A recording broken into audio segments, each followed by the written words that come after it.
to Tamil Gospel Tabernacle channel. இன்னைக்கு இந்த சுத்திகரிப்பில் நாம் அணிந்து கொள்ள வேண்டியது எதை அணிந்து கொள்ள வேண்டும், நம்முடைய வஸ்திரம் எப்படி இருக்க வேண்டும், ஆவிக்குரிய வஸ்திரங்கள், பூமிக்குரிய வஸ்திரங்கள், உடை, தரித்தல், அணிதல் எல்லாம் ஒண்ணுதான். இதை நாம் சிந்திக்க போகிறோம். நம்முடைய உடைகள் எப்படிப்பட்ட உடைவுகளாய் இருக்க வேண்டும் என்று தேவன், நாம் எதை தரித்துக் கொள்ள வேண்டும் என்று தேவன் விரும்புகிறார். ஆனால் வேதத்தில் பலர் எதை தரித்துக் கொண்டார்கள், சிலர் எதை தரித்துக் கொண்டார்கள். இது நம்முடைய ஸ்பிரிச்சுவலுக்காக ஆவிக்குரிய கண்ணோட்டத்தோடு நாம் இன்றைக்கு இதை பார்க்கலாம். ஒரு ஆவிக்குரியவன் எப்படி உடுத்திக் கொள்வான், சூழ்நிலை ஒரு மனிதனை எப்படி உடுத்துவிக்கிறது, மனிதன் தன்னை உடுத்திவிக் கொள்ளுகிறான். இதை நாம் சிந்திக்க வேண்டிய ஒரு நேரம். முதலாவது 1 தீமோத்தேயு, நான் ஒரு கொஞ்ச நேரம் பேசுறேன், அது பிறகு நம்ம ஒரு அபிஷேகத்தோடு இந்த கூட்டத்தை முடிக்கலாம். 1 மணிக்கு கரெக்டா ஷார்ப்பா ஞானசான ஆராதனை தொடங்கிறோம். 1 to 2 ஸ்டடி முடியும்.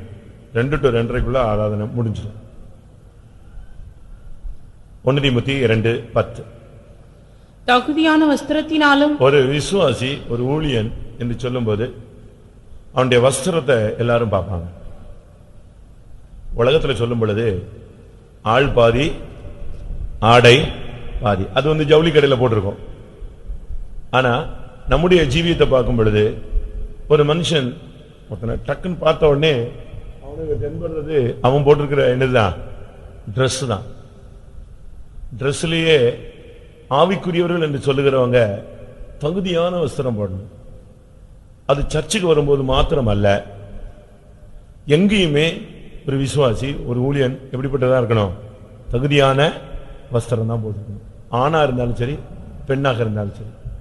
உங்க பிள்ளைங்க பெண் பிள்ளைகளா, சின்ன பிள்ளைகளா இருந்தா கூட நீங்க அதுக்கு சரியான ஒரு தகுதியான வஸ்திரத்தை தான் என்ன செய்யணும், போட்டு பழக்கணும். ஆணாக இருந்தாலும் சரி, பெண்ணாக இருந்தாலும் சரி. ஒருவேளை உங்களுக்கு வசதி கூடி இருக்கலாம், அது கர்த்தர் தந்திருப்பாரு, கொஞ்சம் பண வசதி இருக்கும். ஒருவேளை உங்களுக்கு அறிவு கூடி இருக்கும், நீங்க வெளிநாடுகளுக்கு, பல இடங்களுக்கு, மாடர்னான கல்ச்சர் உள்ள இடங்களுக்கு போயிருப்பீங்க, கொஞ்சம் காஸ்ட்லியான ஸ்கூல்ல பிள்ளைகளை படிக்க வைப்பீங்க. எல்லாம் கரெக்ட், அதெல்லாம் நான் தப்புன்னு சொல்லல. நீ அங்க படிக்க வைக்காத, அங்கெல்லாம் நாங்க மூக்கு நுழைக்கிறது இல்லை. ஆனா நீ உன்னை பார்க்கும்போது உன்னுடைய ட்ரெஸ்ஸை பார்ப்பான், ஆணா இருந்தாலும் பெண்ணா இருந்தாலும். அப்போ நம்முடைய ட்ரெஸ் ரொம்ப தகுதியானதா இருக்கணும். தகுதினா உங்களுக்கு புரியும். ட்ரெஸ்னுடைய நோக்கமே மானம் காணப்படாதபடி அவனுக்கு வஸ்திரம் அப்படின்னு தான் பைபிள் சொல்லுது. அதனால உங்களுடைய வஸ்திரங்கள், நீங்க பாருங்க, வயசானவங்க கூட தாறுமாறா உடுத்துறாங்க. அது அவங்களுக்கு அந்த வஸ்திரத்துல கூட என்ன இல்லை, ஜெயம் இல்லைங்கிறதான் காண்பிக்கிறார். வீட்டுக்குள்ள உடுத்த வேண்டிய ட்ரெஸ்ன்னு ஒண்ணு இருக்கு, வெளியே உடுத்த வேண்டிய ஒரு ட்ரெஸ்ன்னு இருக்கு. இதெல்லாமே அதாவது கிறிஸ்தவ வாழ்க்கைங்கிறது நடைமுறை வாழ்க்கை. அது நீ பிராக்டிகலா நீ செஞ்சு காட்டணும். ஆணா இருந்தாலும் பெண்ணா இருந்தாலும், நீ ஒரு கல்யாண வீட்டுக்கு போனாலும் சரி, நீ ஒரு சாவு வீட்டுக்கு போனாலும் சரி, நீ சர்ச்சுக்கு வந்தாலும் சரி, உன் ஆபீஸுக்கு போனாலும் சரி, அதுக்குன்னு என்ன இருக்கு, ஒரு தகுதியான ட்ரெஸ் இருக்கு. நீங்க அதை வாங்கும் போதே பரிசுத்தத்துக்கு ஏதுவான அந்த தகுதியான வஸ்திரத்தை தான் என்ன செய்யணும், நீங்க ஃபர்ஸ்ட் செலக்ட் பண்ணணும். அது நீங்க ஒரு பிரதிஷ்டை மாதிரி நீங்க வச்சுக்கணும். ஒன்று தகுதியான வஸ்திரம். இரண்டாவது ஆண்டவருடைய வஸ்திரம் எப்படிப்பட்டது. 104ஆம் சங்கீதம் 2ஆம் வசனம். ஒளியை வஸ்திரமாக தரித்து, அவர் தரித்திருக்கிறது ஒளி, வெளிச்சம்.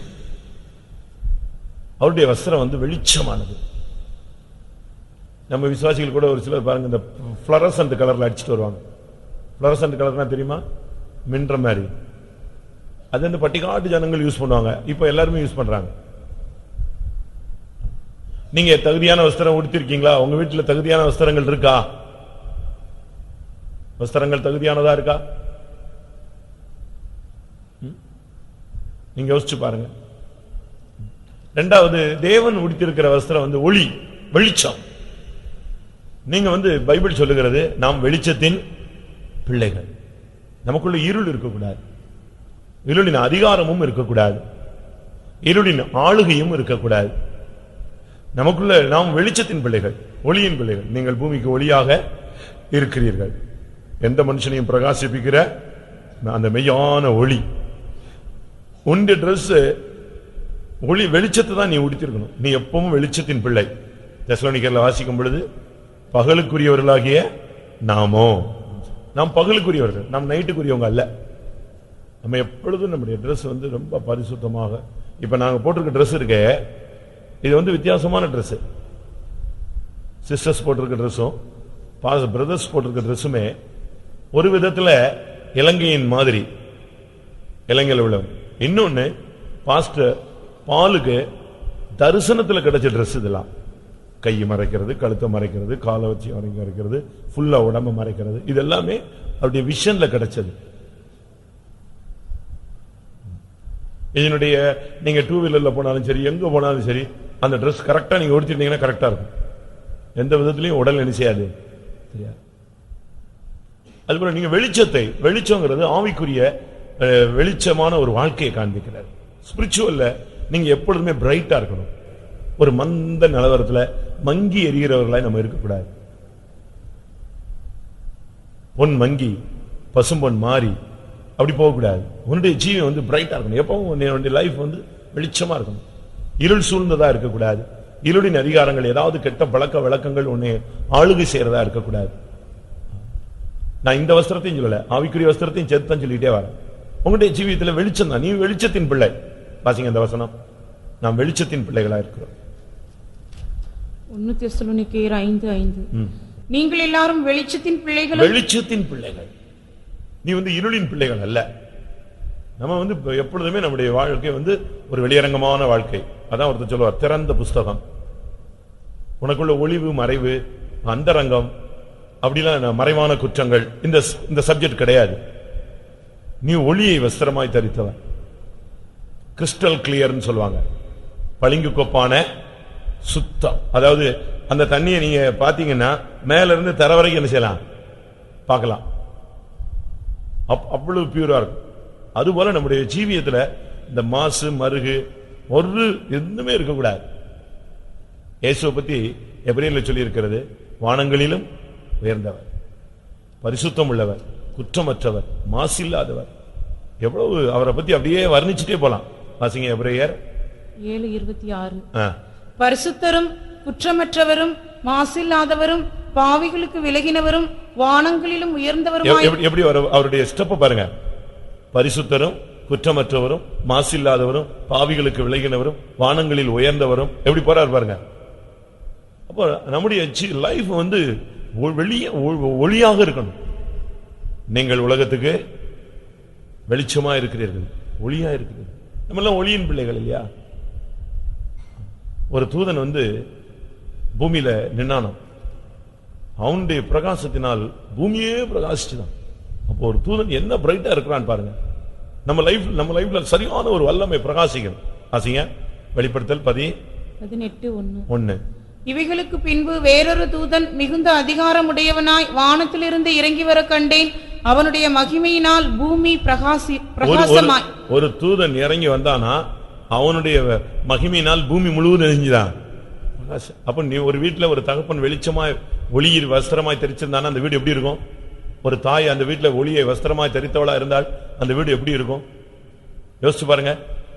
சபை வெளிப்படுத்தல் 12:1 படி சபை சூரியனை அணிந்தது. அவ ட்ரெஸ் என்னது? யாரு? சூரியன். எப்படி இருக்கும் பாருங்க. வாசிங்க வெளிப்படுத்தல் 12:1.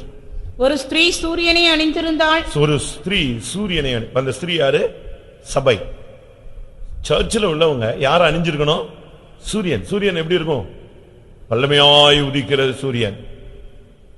சூரியன் கிட்ட போக முடியுமா? அதுகிட்ட உன்கிட்ட பிசாசு வராது. ஏன்னா நீ ஒரு அக்னி கோலம். உன்னை சுற்றி ஒரு பெரிய அக்னி இருக்கு, நீயே ஒரு பெரிய அக்னி. அந்த சபைன்னு சொன்னா சபையில உள்ளவங்க ஒளியை வஸ்திரமா தெரிச்சிருக்கணும். சூரியனை அணிந்தவன். நீதியின் சூரியன் உனக்குள்ள உதிக்கணும். அவரிடத்தில் அன்பு கூறுகிறோ நடுப்பகல் வரை உதிக்கிற சூரிய பிரகாசம் போல். நடுப்பகல் அது பாருங்க பயங்கர பிரைட்டா இருக்கும். நீங்க கொஞ்ச நேரம் பாருங்க, அது பிறகு கீழே பாத்தீங்கன்னா எல்லாமே வெளிச்சமா தான் தெரியும். இல்லைன்னா இருட்டா தெரியும், பளின்னு அந்த கண் அப்படியே வித்தியாசமாயிடும், டிஃபரெண்ட் ஆயிடும். நீங்க அதை நல்லா பாத்தீங்கன்னா அப்படியே கோலம். அதை ஒரு சின்ன ஒரு லென்ஸ் வச்சு நீங்க ரெஃப்ளெக்ட் பண்ணி பாருங்க, ஒரு பேப்பரை வச்சு அடுத்த செகண்ட் என்ன செஞ்சிடும், இது பத்திக்கும். எங்கேயோ கோடிக்கணக்கான மைல் அப்பால் இருக்கிற சூரியனுடைய அந்த பிரதிபலிப்பு ஒரு செகண்ட் நீங்க மாத்தினீங்கன்னா அக்னி இங்க பத்தி எரியுதுன்னா அதுகிட்ட போனவன் எப்படி இருப்பான்? சர்ச்சுங்கிறது ஒரு விசுவாசி, ஒரு ஊழியக்காரங்கிறவன் சூரியனை அணிஞ்சிருக்கணும், சரியான ஒரு அபிஷேகத்துல இருக்கணும், அக்னியா இருக்கணும். உன்கிட்ட பிசாசு வராது, செய்வன வராது, ஏவல் வரக்கூடாது. நீங்க என்ன செய்றீங்க? இப்படிப்பட்ட கூட்டங்கள்ல தான் நீங்க அனலா இருக்கீங்க. வெளியே போன பிறகு என்னது, எங்க சூரியனா இருக்கிறீங்க, வெளியே போன உடனே சந்திரனா மாறிடுறீங்க. அப்படின்னா புரியுதா? சூரியன்ல இருந்து கொஞ்சம் வெளிச்சம் வந்தாதான் சந்திரன் என்ன செய்யும், பிரைட்டா இருக்கும், இல்லாட்டா அமாவாசை ஆயிடும். திருப்பி ஒரு சுத்திரி கூட்டம், ஒரு காத்திருப்பு கூட்டம், ஒரு 2 பிரசங்கம், அதெல்லாம் கேட்ட உடனே அப்படி பௌர்ணமிவா வருவான். ஆனா நான் என்ன சொல்றேன், நீ சூரியனா இருக்கணும், உனக்குள்ள இருந்து மற்றவங்களை நீ பிரகாசிக்கணும். உன்னுடைய லைஃப் நீங்க எப்படி வச்சிருக்கீங்க? உனக்கு கிடைச்ச அபிஷேகத்தை வச்சு நீ பிரைட்டா இருக்கிறியா, இல்ல மங்கி ஒண்ணுமில்லாம மங்கி எரிகிற ஒரு திரியை போல இருக்கிறாயா? சங்கீதம் 45:14. சித்திர தையலாடை தரித்தவளாய் ராஜாவின் இடத்தில் அழைத்துக் கொண்டு வரப்படுவாள். ராஜாட்ட நீ போய் நிக்கணும்னா உன் Dress சித்திர தையலாடையா இருக்கணும். ராஜாவுக்கு முன்னால ஒரு பெண் கொண்டு போய் நிறுத்தப்படணும்னா அவளுடைய உடை எப்படி இருக்கணும்? பொற்சரிகை. அவள் எப்படி எதை தரிச்சிருக்கணும்? சித்திர தையலாடை. சித்திர தையலாடைன்னா என்ன? எம்ப்ராய்டிங் தானே. அது எம்ப்ராய்டு இப்ப மிஷின்ல வந்துருச்சு, ரொம்ப சிம்பிளா. ஆனா அப்ப அது என்னது? குத்தி தான் அப்படியே ஓட்ட போட்டு ஓட்டு போட்டு குத்தி குத்தி குத்தி குத்தி செய்வான். அது பாடுகளின் ஜீவியம். பரலோகத்துக்கு நீ போகணும்னா பாடுகளை விட்டுட்டு நீ ஓட முடியாது. ஒரு சிலருக்கு பாடுகள்ங்கிறது ரொம்ப கஷ்டம். ஒரு சிலர் சொல்லுவாங்க, நான் இத்தனை வருஷமா பாடுபட்டேன். நீ இத்தனை வருஷமா பாடுபட்டேன்னு சொல்லிட்ட பத்தியா, அதோட அந்த பிரதிபலனே முடிஞ்சு போச்சு. நாங்க இந்தில இருக்கும்போது தூத்துக்குடியில பனிமய மாதா கோயில் இருக்கு, மாதா கோயில். அடுத்து சின்ன கோயில் ஒண்ணு, ஒரு சென்ட் சேவியர்ஸ் ஒண்ணு இருக்கு. இந்த 2க்கும் போவோம் எப்பமாவது. அது தூத்துக்குடி பழைய பஸ் ஸ்டாண்ட்ல இருந்து அங்க போகணும்னா நடக்கணும் நடக்கணும் நடக்கணும் நடக்கணும் நடந்தான் போவாங்க. நடந்து போயிட்டு திரும்பி வரும்போது எங்கிட்டாவது கால் வலிக்குன்னு சொல்லிட்டோம்னா, போச்சடா நீ இவ்வளவு தூரம் வந்ததுல என்ன இல்ல, ஆசீர்வாதமே போயிடுச்சு. அதே போல நாம செஞ்ச தான தர்மங்களை சொல்லிட்டாலும் பிரதிபலனை நீ இந்த பூமியிலேயே அடைந்தாயிற்றுன்னு சொல்லு. அதே போல நான் இவ்வளவு பாடுபட்டேன், நாங்க அப்படிப்பட்டோம் இப்படிப்பட்டோம், முடிஞ்சு போச்சு ஆட்டம். அதுக்கு ஒரு கிஃப்ட் மாதிரி என்னத்தையா கொடுத்து கணக்கு முடிச்சுடுவார் இங்கே. அதனால நல்லா புரிஞ்சுக்கோங்க, பாடுகள் இல்லாமல் மகிமை அல்ல. ஒரு சிலருடைய வாழ்க்கையில, குடும்ப வாழ்க்கையில பாடுகள் இருக்கும். ஏன்னா நீ கிறிஸ்துவுக்காக சிலுவை சுமக்காதனால உன்னை எங்க கொண்டு போய் நுழைக்க வச்சிருக்கிறாரு? வீட்டுல பாடு சுமக்க வச்சிருக்கிறாரு. அதான் உண்மை. உனக்கு கர்த்தருக்காக பாடுபட்டதுக்கு வெளியே வர முடியல, சரி மாம்சத்தில் என்ன செய்ய, பாடுபடு. மாம்சத்தில் பாடுபடுகிறவன் பாவங்களை விட்டு ஓய்ந்திருப்பான். பாவங்களை விட்டு ஓய்ந்து போனவன் தான் பரலோகத்துல ராஜாவுக்கு முன்னால போய் நிக்க முடியும். ஒரு சிலருக்கு எல்லாம் பாடுகள்னா ரொம்ப கஷ்டம், அதை ஏமாத்துவாங்க, இன்னொருத்தர் மேல சுமத்துவாங்க. நீ பாரும்பாங்க, நான் ஏன் பண்ணணும்பாங்க, அதை அவ செய்ய சொல்லு, அவனை செய்ய சொல்லுமா. இந்த வீட்டுல 2-3 பிள்ளைங்க இருந்தா போதும், அந்த வீடு குப்பைகளமா இருக்கும். நீ பெருக்கு நான் பெருக்குமாங்களே தவிர யாரும் பெருக்க மாட்டாங்க. யாராவது ஊழியக்காரங்க வந்துட்டாதான் வேகமா பெருக்குவாங்க, புலம்பிக்கிட்டே. நான் காலையில இருந்து சொல்லிக்கிட்டே இருக்கேன், பெருக்கவே மாட்டேன். ஏன் சொல்லிட்டு இருக்க, நீ பெருக்கிற வேண்டியானே.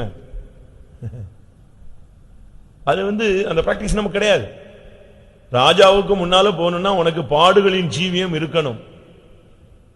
பட்ட பாடுகளினாலே இயேசு கீழ்ப்படிதலை கற்றுக்கொண்டு பின்பு தான் பூர்ணரான பின்பு நமக்கு பூர்ணத்தை கொண்டு வருகிறார். கீழ்ப்படிதலை கற்றுக்கொள்றதுக்காக இயேசு பரலோகத்திலிருந்து கீழே என்ன செஞ்சாராம்? பாடுகள் பட்டார். அப்ப பாடுகள் நம்மை ஒரு மனுஷனை பாவத்திலிருந்து வெளியே கொண்டு வருகிறது. சங்கீதம் 45:9 பார்க்கும் பொழுது அந்த பெண் எப்படி வர்றா பாருங்களேன். ராஜஸ்ரீ ஓப்பீரின் தங்கம் அணிந்தவளாய் உமது வலது பாரசத்தில் நிற்கிறாள். பாத்தீங்களா, நகை போட்டிருக்காளே, அதனால நானும் போடலாமே. இது ஓல்ட் டெஸ்டமென்ட். இது எதை காண்பிக்கிறது?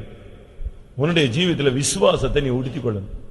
விசுவாசம் உனக்கு இல்லைன்னா ஒண்ணுமே. விசுவாசம் இல்லாமல் தேவனுக்கு பிரியமா இருப்பது கூடாத காரியம். விசுவாசம் தான் ஓப்பீரின் தங்கம்ங்கிறது. தங்கத்துல பல வகை, அதுல ஒரு வகை. அது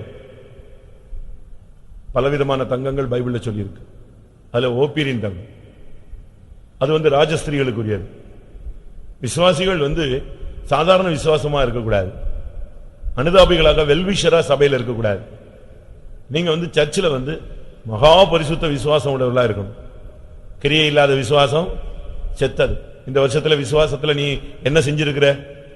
எத்தனை காரியங்கள்ல தேவனை விசுவாசித்திருப்பாய்? விசுவாசம், பரிசுத்த விசுவாசம். அடுத்து ஓப்பீரின் தங்கம் என்னது? மகா 20ஆம் வசனத்துல, நீங்களோ பிரியமானவர்களே உங்களுடைய மகா பரிசுத்தமான விசுவாசத்தின் மேல் உங்களை உறுதிப்படுத்திக் கொண்டு. உன் விசுவாசத்துல நீ நிக்கணும். அடுத்த விசுவாசத்துல எங்க அக்கா விசுவாசி, எங்க அண்ணன் விசுவாசி, என் மனைவி நல்ல ஃபெய்த்ல உள்ளவா, நீ என் புருஷன் பயங்கர விசுவாசி, நீ யாரு? நீ உன் விசுவாசத்துல நிக்கணும். நீங்களோ பிரியமானவர்களே உங்களை வாசிங்க அந்த வசனம் 20.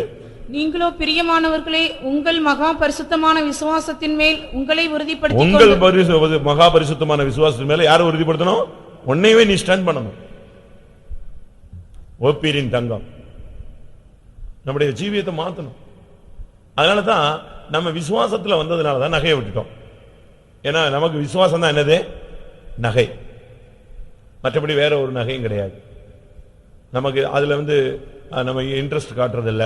அது ஆவிக்குரிய ஜீவியத்துல அது தோற்று போனவருடைய அடையாளங்கள். அது அவன் என்ன செய்யல, அவனால என்ன செய்ய முடியல, வின் பண்ண முடியல. அதனால அதை போட்டிருக்கிறான். அது அவனை வின் பண்ணிருக்கு, அது அவனை நெஞ்சிருக்கு வின் பண்ணிருக்கு. அடுத்து சகரியா 3ஆம் அதிகாரம் 3ஆம் வசனம்.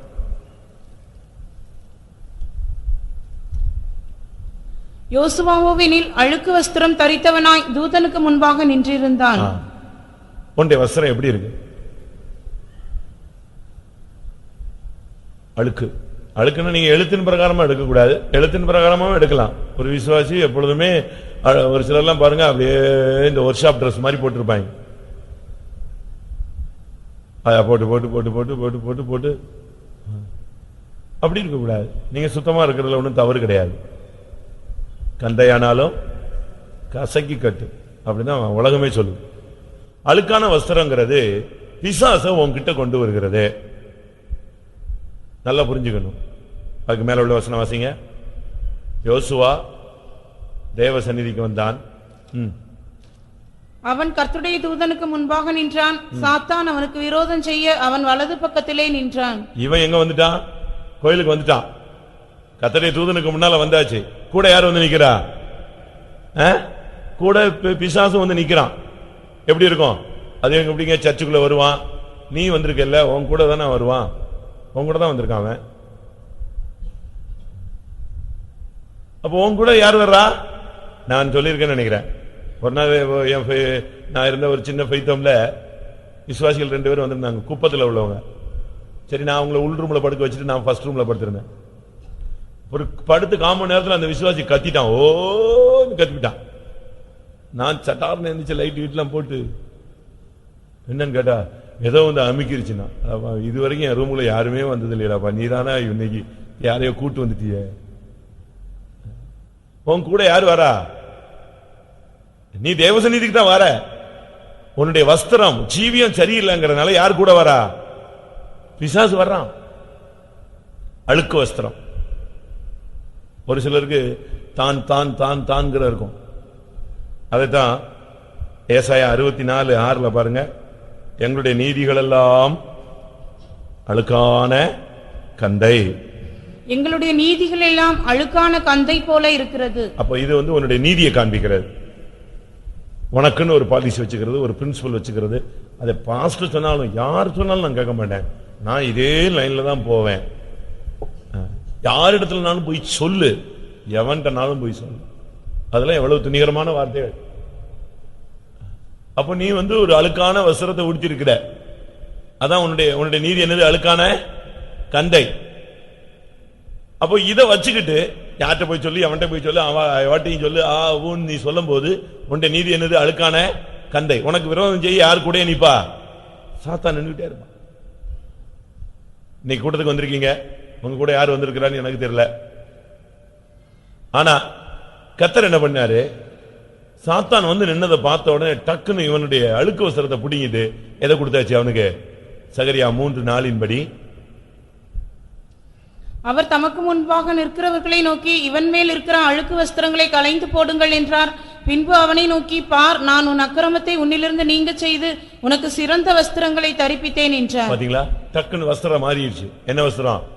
சிறந்த வஸ்திரம். அழகான ஒரு வஸ்திரத்தை கொடுத்தவனே அவன் அந்த சாத்தான், அது பிறகு அங்க சாத்தான் நின்னான்னு கூட என்ன இல்ல, அவ்வளவுதான். அடுத்த செகண்ட் அவன் ஓடியே விட்டான். உன்னை ஃபாலோ பண்ற வல்லமை மாறணும்னா நீ உடனே சுத்திருச்சிடணும், லைஃபை மாத்திரணும்.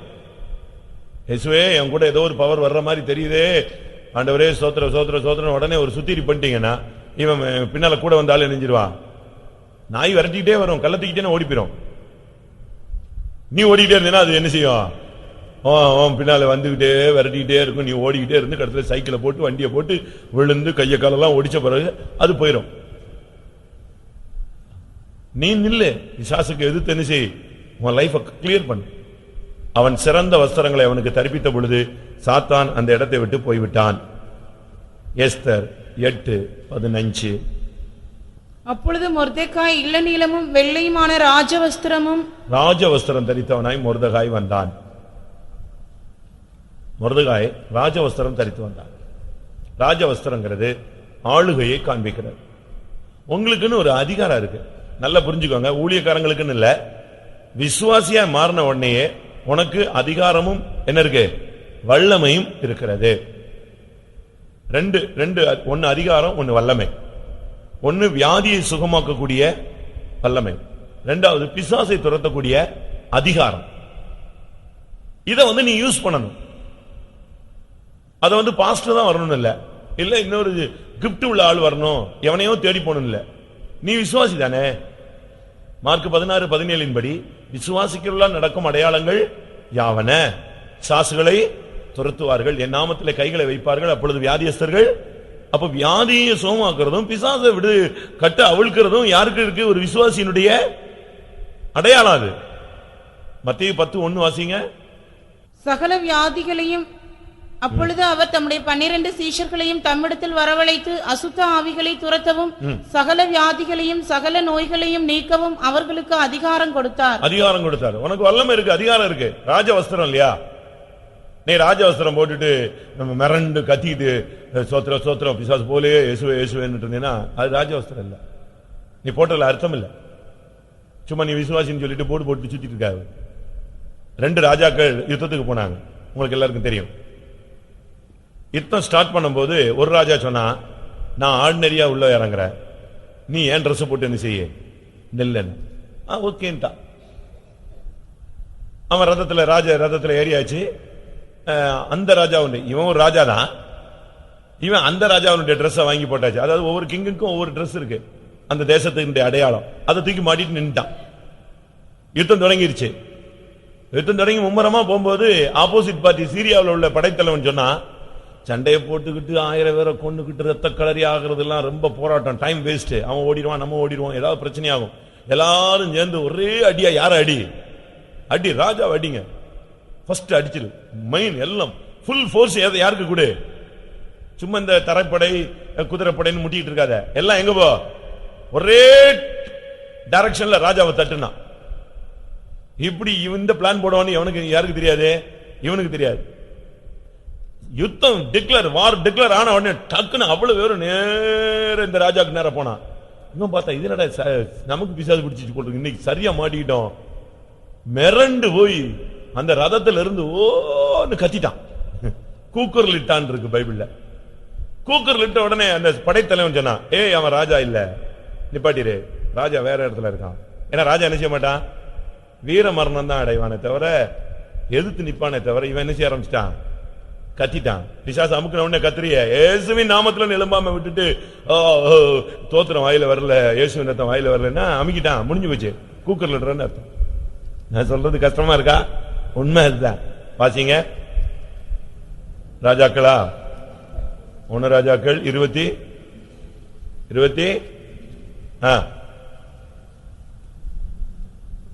உங்க பைபிள்ல ராஜாக்களே இல்லையா? 1 ராஜாக்கள் என்ன அவங்க பைபிள்ல வரல? 22. ஆதலால் ரதங்களின் தலைவர் யோசபாத்தை காண்கையில் இவன்தான் இஸ்ரவேலின் ராஜா என்று சொல்லி யுத்தம் பண்ண அவனுக்கு நேராக சாய்ந்து வந்தார்கள். அப்பொழுது யோசபாத் கூக்குரலிட்டான். முடிஞ்சு வச்சா போட்டிருக்குது என்னது? ராஜவஸ்திரம். ஏறி இருக்கிறது ராஜாவுடைய ரதம். அப்படி மொத்தமா வந்து இடிச்ச உடனே கத்திட்டான். நீ ராஜவஸ்திரம் தரிச்ச அர்த்தமே இல்லையே. ஏறது ஒரு ட்ரிப் ராஜவஸ்திரம் தரிச்சிட்டு வந்தாரு. அது வந்து சண்டைக்கு வரல, பிரசங்கத்துக்கு வந்தாரு. ஏறது ராஜவஸ்திரம் தரித்து பிரசங்கம் பண்ணினான். பிரசங்கம் முடிஞ்ச உடனே ஜனங்கள்லாம் சொன்னாங்க, ஐயோ என்ன மாதிரி பிரசங்க ஐயா, இதே மாதிரி நான் பிரசங்கம் எங்கேயுமே கேட்டதில்லை, அது தேவ சத்தம் அப்படின்னாங்க. இவன் அப்பதான் யோசிச்சான், அப்ப நம்ம நல்லா பிரசங்கம் பண்ணிட்ட போட்டுருக்குன்ட்டு காலரை தூக்கி விட்டான். கொஞ்ச நேரத்தில் கர்த்தருடைய தூதன் அவனை அடித்தான். அவன் ராஜவஸ்திரம் தரிச்சிட்டு நீ பெருமை பாராட்டக்கூடாது, ராஜவஸ்திரம் தரிச்சிட்டு நீ கூக்குரல் இடக்கூடாது, பயந்து போய் நீ உன்னுடைய ஸ்தானத்துல ஆளுகையில நிக்கணும். உனக்கு அந்த பவர் இருக்கா? பிசாசை எதிர்த்து நிக்கிற சக்தி உனக்குள்ள இருக்கா? ராஜவஸ்திரம் தரிச்சிருக்கிறியா? இல்ல ராஜவஸ்திரம் தரிச்சுக்கிட்டு கூக்குரல் அடியா, சத்தம் போடுறியா, காப்பாத்துங்க காப்பாத்துங்க காப்பாத்துங்க? நீ ஒரே ஆள் நிக்கலாம், ஒரே ஒரு ஆள்.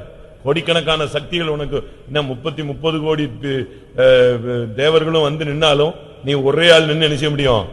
ஜெயிக்க முடியும். பாஸ் அருள்தாஸ் ஒரு நாள் ஒரு வயல்வெளியில போகும்போது சாயங்காலம் 6 மணி, அந்த இருள் சூழ்ந்த நேரம், வேகமா ஃபாஸ்டா போய்கிட்டு இருக்கும்போது டக்குன்னு பார்த்தா அந்த வரப்புல முட்டிட்டாராம். வரப்ப பார்த்துக்கிட்டு தானே வந்தோம், இங்க என்ன மரம் கிடையாது செடியும் கிடையாது, எதுல போய் முட்டி விட்டோம்னு சொல்லிட்டு அப்படி இடிச்சிட்டு இப்படி பார்த்தா ஒரு பெரிய பிசாசனுடைய முழங்கால இடிச்சிட்டு நிக்கிறாராம்.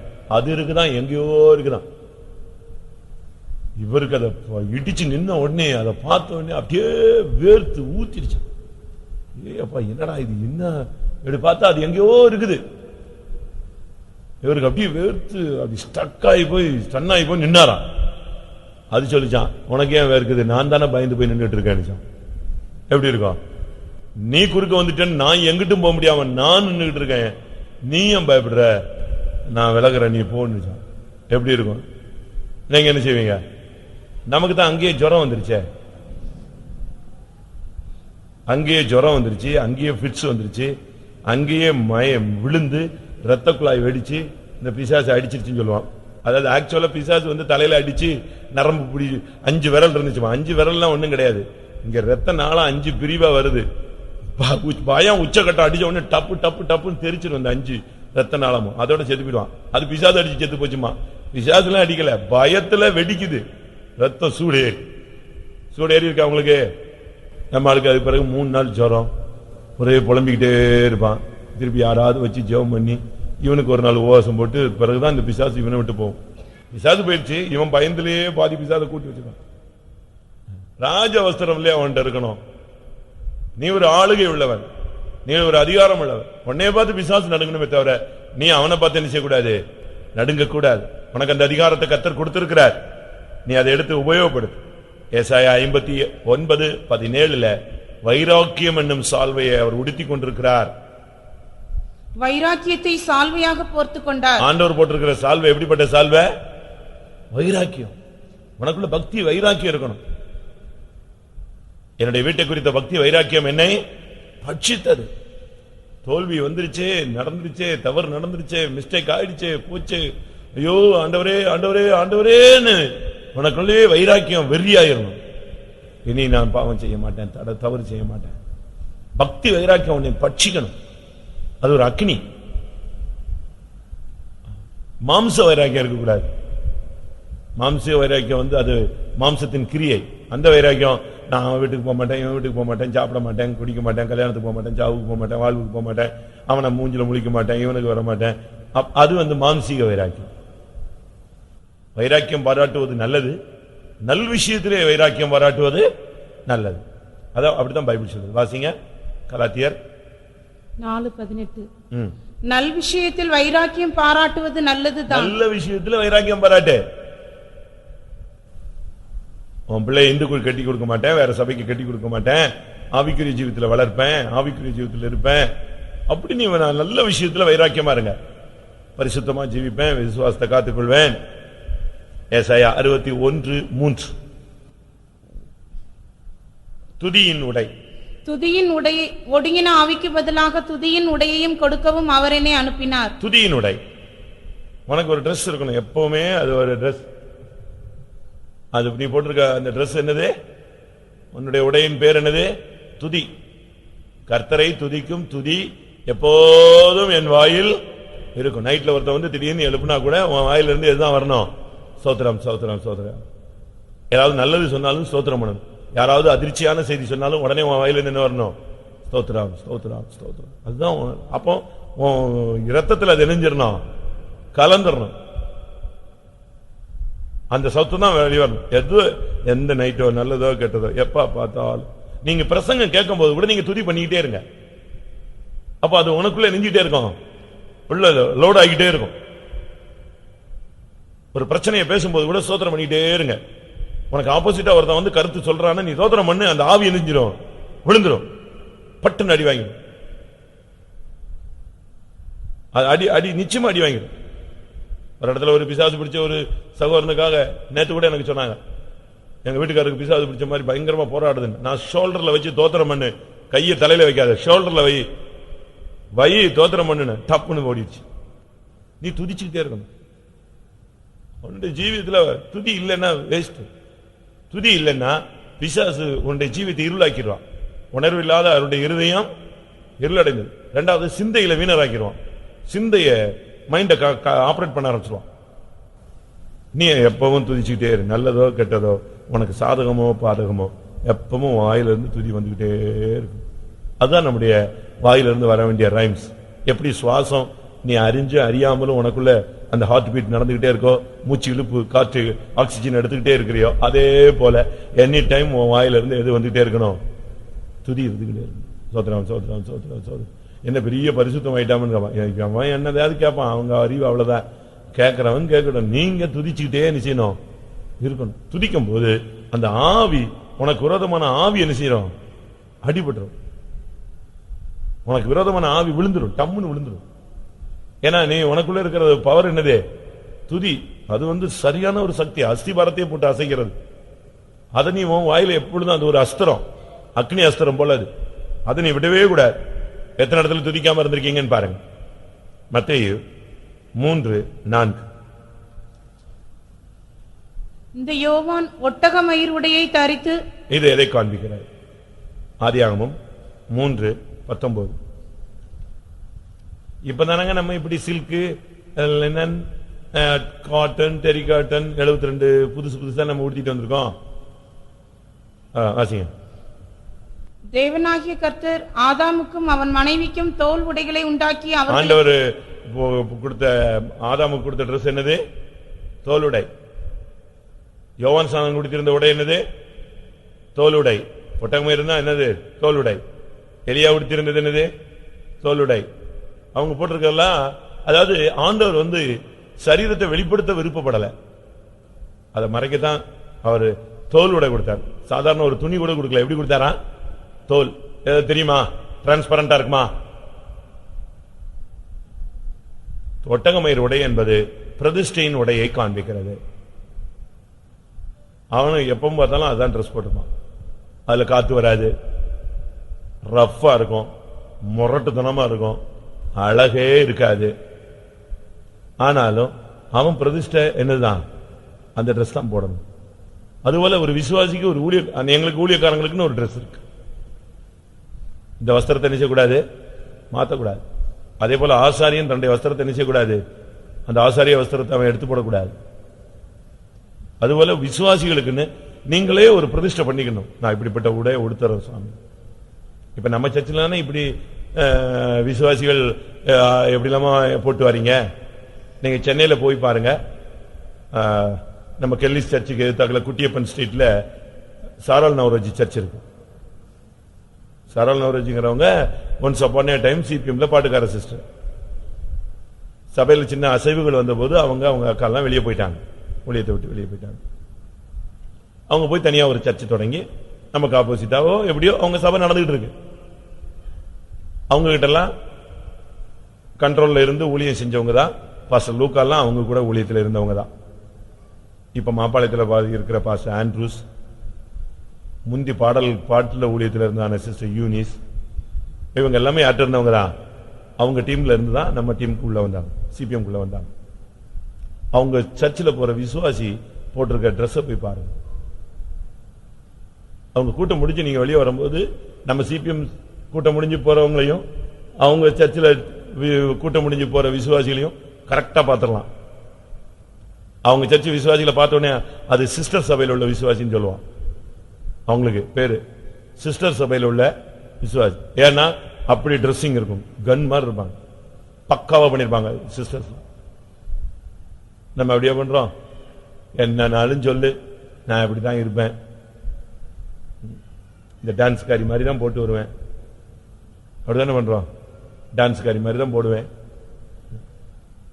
அப்படிதான் வருது நம்முடைய லைஃப். நமக்கு விட்டுட்டதுனால எப்படியாவது அதை எடுக்கணுங்கிறதுனால தான் விட்டதை தன் பிள்ளைகளுக்கு போட்டாது பார்க்கணும்னு ஆசைப்படுறாங்க. அது எப்படி ஆசை?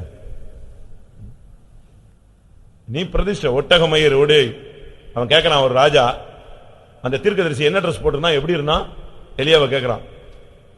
அவன் சொல்றான், இப்படி ஒரு தீர்க்கதரிசி திடீர்னு என்னை மறிச்சு இப்படி ஒரு தீர்க்கதரிசி சொல்லி திருப்பி அனுப்பி விட்டான் ராஜாவே. நான் அப்படியா? அவன் எப்படி இருந்தான் சொல்லு. அவன் கேட்கறான், அவன் யாருன்னு கண்டுபிடிக்கிறதுக்காக அவன் எப்படி இருந்தான் சொல்லு அப்படின்னா. அப்ப அவன் சொல்றான், இப்படி ஒரு அங்கே ட்ரெஸ் போட்டிருந்தான். அப்ப அவன் எலியாதான். எவ்வளவு கரெக்டா சொல்றான், வாசிங்க. 2 ராஜாக்கள் 1:7. அப்பொழுது அவன் அவர்களை நோக்கி, உங்களுக்கு எதிர்ப்பட்டு வந்து இந்த வார்த்தைகளை உங்களிடத்தில் சொன்ன மனுஷன் எப்படிப்பட்டவன் என்று கேட்டான். அதற்கு அவர்கள், அவன் மயிர் உடையை தரித்து வார்க்கச்சையை தன் அறையிலே கட்டிக்கொண்டிருந்தான் என்றார்கள். அப்பொழுது அவன் திஸ்பியனாகிய எலியாதான் என்று சொல்லி, நீ எலியானா, நீ ஒரு விசுவாசினா, உனக்கு ஒரு ட்ரெஸ் இருக்கு, பிரதிஷ்டையின் ட்ரெஸ். தேவ சமூகத்துக்கு வரும்போது நான் இப்படித்தான் ட்ரெஸ்ல வருவேன் ஆண்டவரே, அப்படி நீ உனக்கு ஒரு பிரதிஷ்டை இருக்கணும். அவன் சொல்றான் பாருங்க, அந்த ராஜா கேட்கிறான், உன்னை மறித்து வழி மறித்து இந்த தீர்க்கதரிசனம் என்ன தீர்க்கதரிசனம் தெரியுமா? நீ ஆசீர்வாதமா இருப்பான்ங்கிற தீர்க்கதரிசனமா? நீ ஏறின கட்டிலில் இருந்து இறங்க மாட்டாய், சாகவே சாவாயின்னு சொன்னான். எப்படி இருக்கும்? அதை போய் வேலைக்காரன் சொன்னா, ராஜாவே நான் போய்கிட்டே இருந்தேன், பாகால் சேவல்கிட்ட கேட்கறதுக்கு போனேன், போய்கிட்டு இருக்கும்போது அந்த பூஜாரியை பார்க்கறதுக்கு முன்னால ஒரு தீர்க்கதரிசி குறுக்க வந்துட்டான். கர்த்தர் இல்லைன்னா நீ பாகால் சேவல்கிட்ட போன, அதனால நீ ஏறின கட்டில இருந்து என்ன செய்ய மாட்ட, இறங்க மாட்டேன்னு சொல்லிட்டான், என்னை திருப்பி அனுப்பிட்டான். அவன் கேட்கறான், அப்படியா சொன்னான்? அது யார் அவன், எப்படி இருந்தான்? அப்போ அவன் சொன்னான், அவன் தோலுடைய மயிருடைய தனித்திருந்தான், வார்க்கச்சை அணிந்திருந்தான். ரைட், அவன் யாரு? திஸ்பியனாகிய எலியா. அவன் சொன்னா நடக்கும். நீ பிரதிஷ்டையுள்ளனா இருந்து பாரு, நீ ஜெபிக்கிறத கர்த்தர் கேட்பாரு, நீ சொல்றது நடக்கும். உன் பிரதிஷ்டை உடைச்சு பாரு, நீ சொல்றது ஒண்ணும் நடக்காது, நீ ஜெபிக்கிறது கேட்கப்படாது. வயசாயிடுச்சு இல்லையா, இனிமேலாவது பிரதிஷ்டை பண்ணுங்க. ட்ரெஸ்ல ஒரு லிமிட் தாண்டிட்டீங்கல்ல, நீங்களே உங்களை மாத்தணும். அவன் ஒட்டக மயிருடையே தரித்திருந்தான். ஆதியாகமம் 41:42, வெளிப்படுத்தல் 19:8. பார்வோன் தன் கையில் போட்டிருந்த தன் முத்திரை மோதிரத்தை கழற்றி அதை யோசேப்பின் கையிலே போட்டு மெல்லிய வஸ்திரங்களை அவனுக்கு உடுத்தி. வெளிப்படுத்தல் 19:8. சுத்தமும் பிரகாசமுமான மெல்லிய வஸ்திரம் தரித்துக் கொள்ளும்படி அவளுக்கு அளிக்கப்பட்டது. அந்த மெல்லிய வஸ்திரம் பரிசுத்தவான்களுடைய நீதிகளே. இது கர்த்தருக்காக ஜீவிக்கிறவங்களுக்கு கொடுக்கிற ஒரு டிரெஸ், சுத்தமும் பிரகாசமான மெல்லிய வஸ்திரம். இதை வச்சுக்கிட்டு நம்ம ஆளுங்கள்லாம் மெல்லிய வஸ்திரம் தரிச்சுக்கிட்டா எப்படி இருக்கும்? யோசேப்பு மெல்லிய வஸ்திரம் தரித்து வந்தான். அவன் ராஜ்யத்தில் அதிகாரியாய் மாறணும். இது ஜெயிக்கிறவர்களுக்கு கிடைக்கிறது. ஆனா இங்கே இப்ப நம்ம ஆளுங்கள்லாம் என்ன ட்ரெஸ் போடுறாங்க? மெல்லிய வஸ்திரம். இதை போட்டு நீ போனீன்னா எல்லாரும் திரும்பி பார்த்தான், பின்னால வந்தான், என்னை கிண்டல் பண்றான், என்னை பரியாசம் பண்றான், பண்ணத்தான் செய்வான். நம்ம போட்டிருக்கிறது அப்படி லட்சணம். நீ கிளியரா இருந்தா, நான் உங்களுக்கு சொல்லிருப்பேனே, அவுரங்கசீப் சரித்திரத்தில் நீங்க படிச்சிருப்பீங்க, தெரிஞ்சிருக்கும், சொல்லிருக்கனா? அவுரங்கசீப் ஒரு நாள் அரசவையில் உட்கார்ந்து இருக்கும் போது அவனுடைய மகள், பெரிய வாலிப பெண்ணு, அரசவைக்கு உள்ள வந்துட்டா.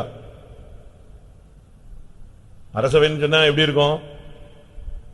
எல்லா மந்திரிமாரும் உட்கார்ந்து இருப்பான், எல்லா பிரதானிகளும் உட்கார்ந்து இருப்பான், அவனுடைய பியூன்கள் அசிஸ்டன்ட் உட்கார்ந்து இருப்பான், போர்ச்சேவர்கள் இருப்பாங்க, பெரிய பெரிய மற்ற நாட்டில் வந்த தலைவர்கள் உட்கார்ந்து இருப்பாங்க.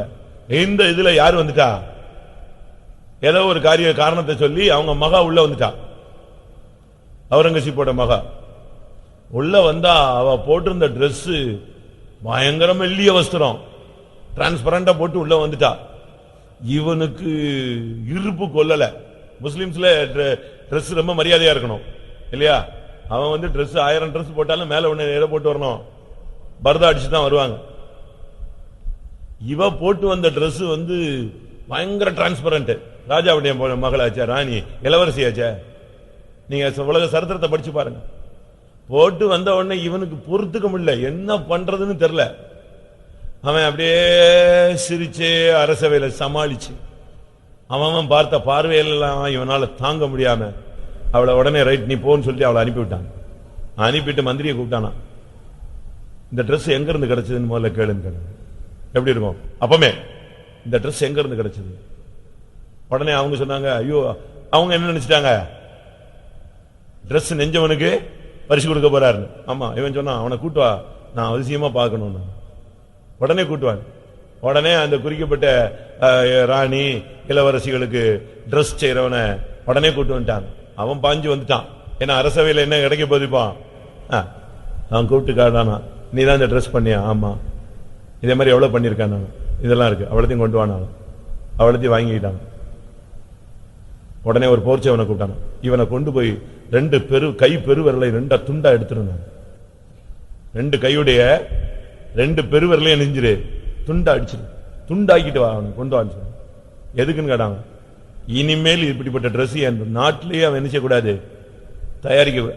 அந்த நெசவு அடிக்கிறது எது, கட்ட விரல், இந்த விரலே இருக்கக்கூடாது அவனுக்கு, துண்டா எடுத்துறாங்க. இனிமேல் என் நாட்டில் இந்த டிரெஸ் யாருமே யூஸ் பண்ணக்கூடாது. எப்படி இருக்கும்? நம்ம அப்படி இல்ல, கூட்டத்தில் வந்தா கூட ஏக்கா இந்த டிரெஸ் எங்க இருந்து எடுத்த, இங்க ஆவியில நிரம்புறான், உனக்கு அறிவு இல்ல. எல்லாரும் ஆவியில நிறைஞ்சிட்டு இருக்கான் ஃபுல் ஸ்விங்ல. இதை எப்ப எந்த கடையில வாங்கின? அப்படியா, நீங்க போகும்போது எனக்கு வாங்கிட்டு வந்துருவீங்களா? கூட்டம் முடிஞ்சு இங்கேயே காசு வாங்கி கொடுக்கறான், கடன் வாங்கி. விசுவாசி எப்படி இருக்கும்? நடக்குது, சபையில நடக்கிறது தான் சொல்றேன், புதுசா ஒண்ணும் சொல்லல, உண்மையை தானே சொல்றேன். உடனே நீ எங்க வாங்கினீங்க, எங்க வாங்கினீங்க, எங்க வாங்கினீங்க? நான் போக முடியாது அவ்வளவு தூரம், நீங்களே நெஞ்சிருங்க, வாங்கிட்டு. உடனே காசை கொடுத்து வாங்கி உன் கட்ட விரல துண்டா எடுக்கணும், அதை உடுத்தவே விடாம. உண்மையை நான் சொல்றேன். அநேகருக்கு இப்படிப்பட்ட சம்பவம். நீ மெல்லிய வஸ்திரம் உடனே அது பரிசுத்தவங்களுடைய நீதியின் கிரியைகளை காண்பிக்கிறது. மெல்லிய சுத்தரம் பிரகாசமான மெல்லிய வஸ்திரம் அவளுக்கு தரித்துக் கொள்ளும்படி அளிக்கப்பட்டது. அது பரிசுத்தவான்களுடைய நீதிகளை. இன்னைக்கு ஏன் பவனியில சிஸ்டர்ஸ் மலையில நினைய விடாம டக்குன்னு நிப்பாட்டுறோம்? அன்னைக்கு எங்க கடைசியா எங்க பவனி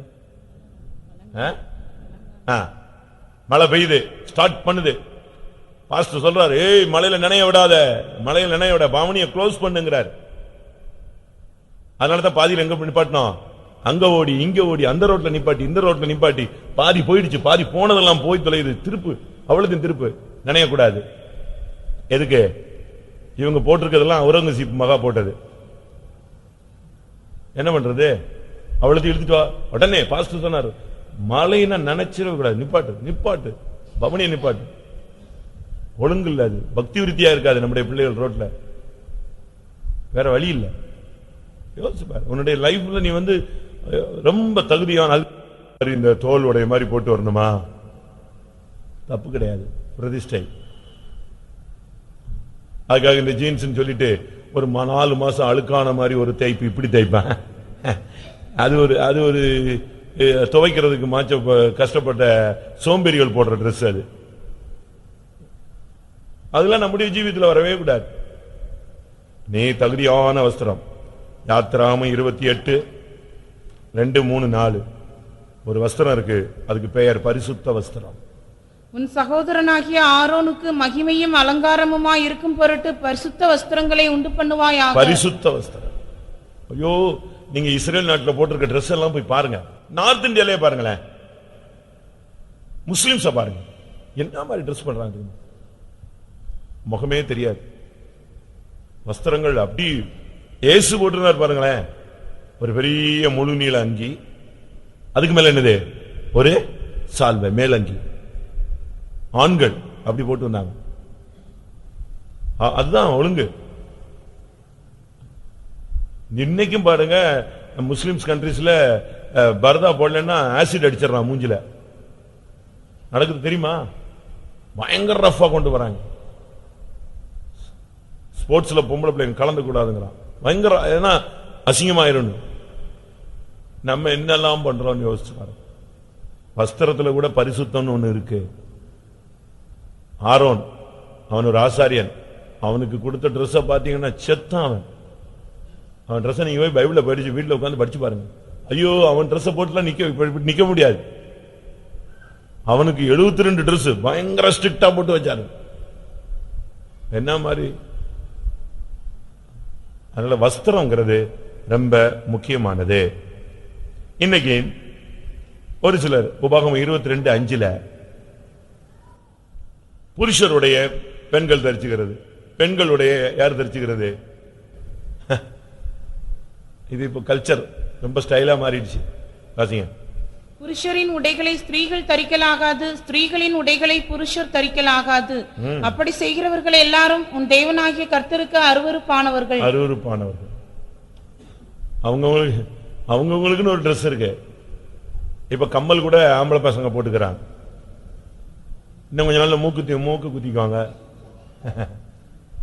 மெண்டல் ஆயிடுவானுங்க. ஒவ்வொரு சீசன்ல ஒவ்வொரு மாதிரி வரும் ஆவி. நம்ம விசுவாசிகள் பிள்ளைகளுக்கு நீங்க சின்ன வயசுலயே அப்படி போட்டு பழக்க கூடாது. தாறுமாறான பழக்க வழக்கங்களை நீங்கள் ஏற்படுத்தக்கூடாது.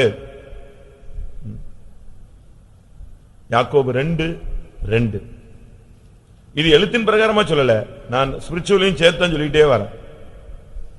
ஏனெனில் பொன் மோதிரமும் மினுக்குள்ள வஸ்திரமும் தரித்திருக்கிற ஒரு மினுக்கிற வஸ்திரம். விசுவாசிகள் கூட பாருங்க, பொம்பளை பிள்ளைங்க ஆம்பளை பசங்க எல்லாம் இந்த கண்ணாடி வச்ச ட்ரெஸ் போட்டு வராங்க. பாஸ்டருக்கு அதை போட்டுட்டு யாராவது இன்னைக்கு வந்துடாதீங்க, கொன்னுட்டார். இன்னைக்கு தோலை உரிச்சிட்டார். அன்னைக்கு ஒரு நாள் அது என்ன கண்ணாடி போட்டு வர்றாய்வா அப்படின்ட்டாரு. ஒரு பிள்ளை கண்ணாடி போட்ட ட்ரெஸ் போட்டு காலேஜ் போச்சான். ஒரு பையன் சொன்னானா, கொஞ்சம் நில்லு, நான் தலை சீவிக்கிறேன். நான் உண்மையா எப்படி இருக்கும்? திருப்பி என்கிட்ட பேசினா என் முன்னால வந்து நின்னா நிக்கத்தான் செய்வான். நீ கண்ணாடி வச்சிருக்கிற, அவன் கண்ணாடியில தலை சீவிட்டு போறாங்க. பாச சொல்றாரு, இதெல்லாம் விசுவாசிக்கு என்ன ஒழுங்கு? விசுவாசி தானே, நீ சர்ச்சுக்கு தானே வர, தேவன் தானே உன்னை பார்க்கறதுக்கு நீ வர்ற, தேவனை பார்க்கத்தானே நீ வர்ற, தேவன் உன்னைய பார்க்கவும் தேவனை நீ பார்க்கவும் வருகிறாய். நீ இதுல என்னத்துக்கு இந்த ட்ரெஸ் எல்லாம் போட்டு வர? நம்ம ரொம்ப கவனமா இருக்கணும். வஸ்திரங்கள் ரொம்ப கவனமா இருக்கணும். மினுக்கிட்டு வரக்கூடாது. ஆனா இப்ப என்ன கஷ்டகாலம்னா, மினுக்கிட்டு வந்தாதான் இங்க சபையில மதிக்கிறான். யாக்கோபுல இருக்கு, மினுக்கான வஸ்திரம் தரிச்சவன வாங்க வாங்க உட்காருங்கிறான். ஒரு பாவப்பட்ட வந்தா கொஞ்சம் நெல்லு அப்படிங்கிறான்.